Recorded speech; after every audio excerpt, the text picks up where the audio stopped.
Welcome to Climate Sensing and Data Storytelling. My name is Bethany Wiggin, and I'm the Faculty Director of the Penn Program in Environmental Humanities. I'm delighted to welcome you to this digital platform, a place to explore experiments in embodied climate sensing and storytelling for actionable data. It's a gathering of asynchronous and live opportunities to engage with the artists and academic researchers whose work you'll find in this platform's many pages. We're looking forward to lively conversations and a dialogue that begins once you've begun adding your thoughts and questions to the comment section provided for each pre-recorded section. Comments that will inform the live discussions of the papers on May 8th. Beginning at 11 a.m. Eastern Time. You can check out the full schedule over here. And I'm really delighted to welcome you.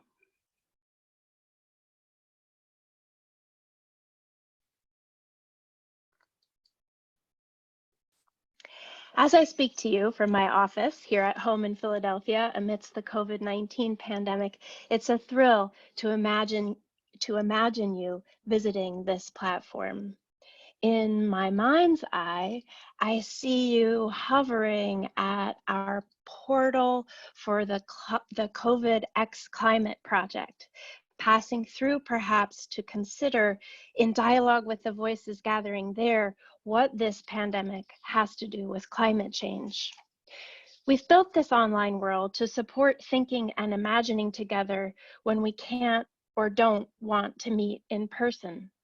Maybe, as in the words of COVID X Climate contributor Ralph Willis, maybe we're transported to an alternate universe where we've changed everything before the whole world got sick.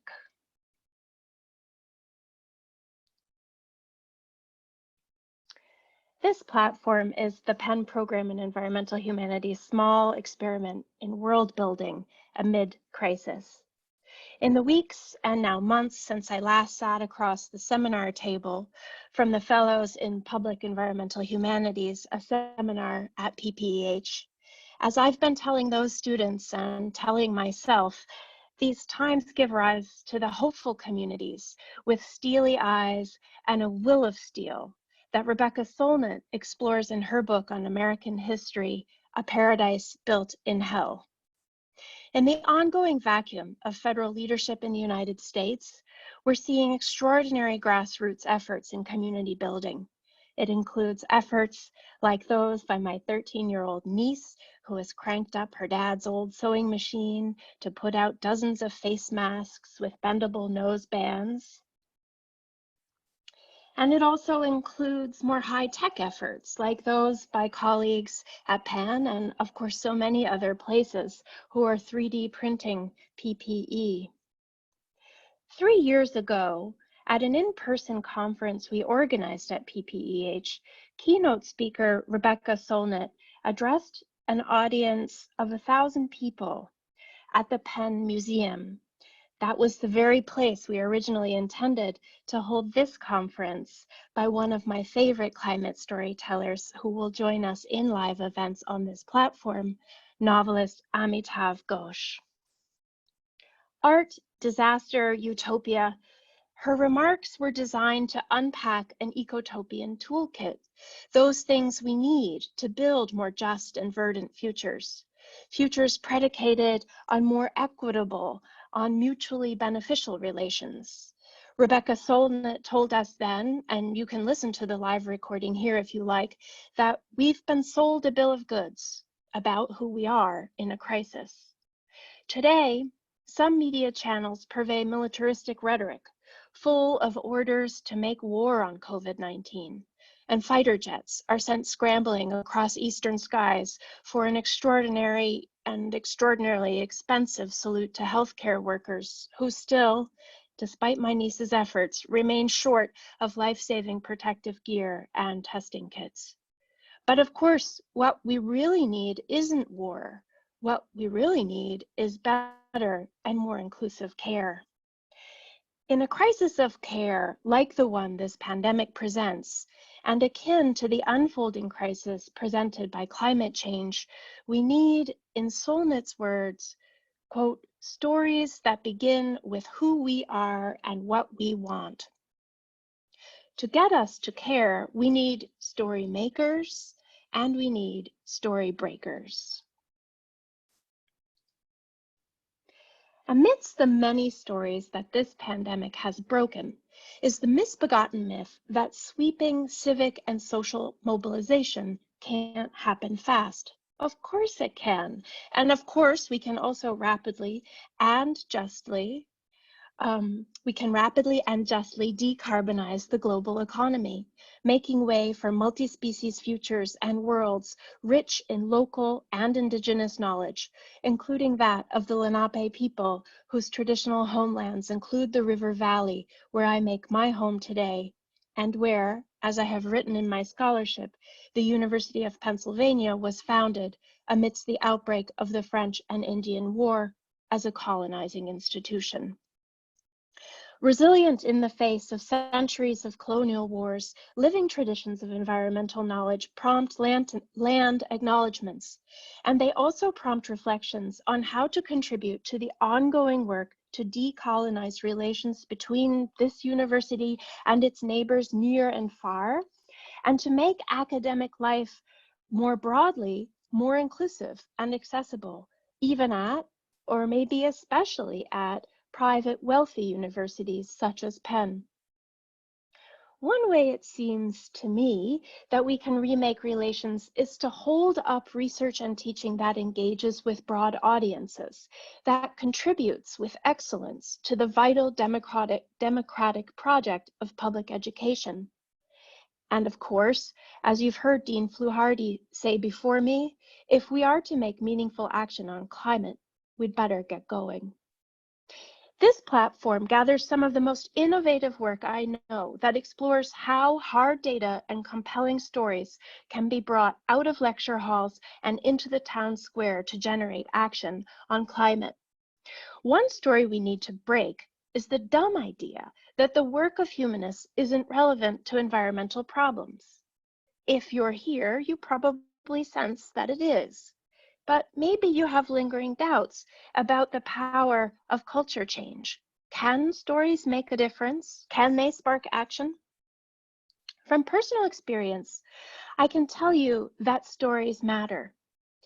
In late 2016, a political administration came into office hell-bent to bend the facts to fit the story they proposed to tell. A story of a return to American greatness on a path rolling back environmental laws and regulations and slashing funding to the federal agencies charged with upholding them. This administration has silenced science and it has deleted websites full of resources about climate change. In fall 2016, before this literally sickening agenda advanced, slinging its lethal cocktails of machismo, white nationalism, and fossil fuel industry interests, in the fall of 2016, a group of fellows at the Penn Program in Environmental Humanities realized that environmental data was newly at risk. We began talking with everyone we knew about how this data could be endangered. It was data, we realized, that suddenly needed a refuge.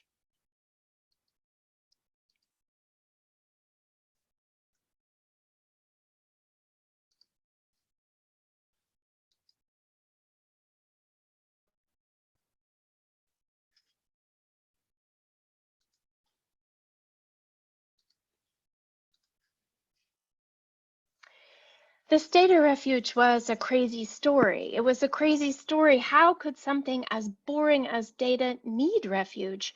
It was a story that seemed, with apologies to my medievalist colleagues, well, medieval, antithetical to our enlightened self-understanding as members of a progressive society. The crazy story caught on like wildfire.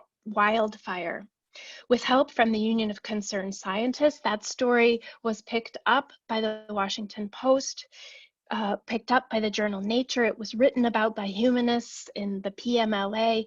It landed on CNN, and it featured in a skit on The Daily Show with Trevor Noah and more. The story also mobilized thousands of volunteers to give up their weekends and to work together, often in university libraries, to rescue data and put it in a safe haven. That story about who we are, that we turn out in a crisis, that we turn up our sleeves, that we collaborate for the public good, that story is on ample display as we continue to care for one another amidst COVID-19. In our small way, we show we care for each other by not gathering at the Penn Museum, but instead on this digital platform. Just one final word about the origins and the spread of this gathering. It's happening with support from the National Geographic Foundation, who also recognizes the importance of twinning data with story. Their support has allowed us to invite national climate sensing and data storytelling partners to work with us.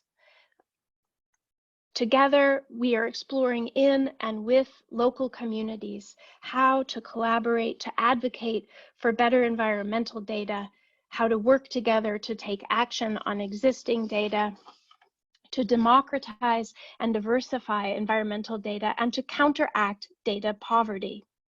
Support from National Geographic has also allowed us to showcase some of that work on our podcast, Data Remediations.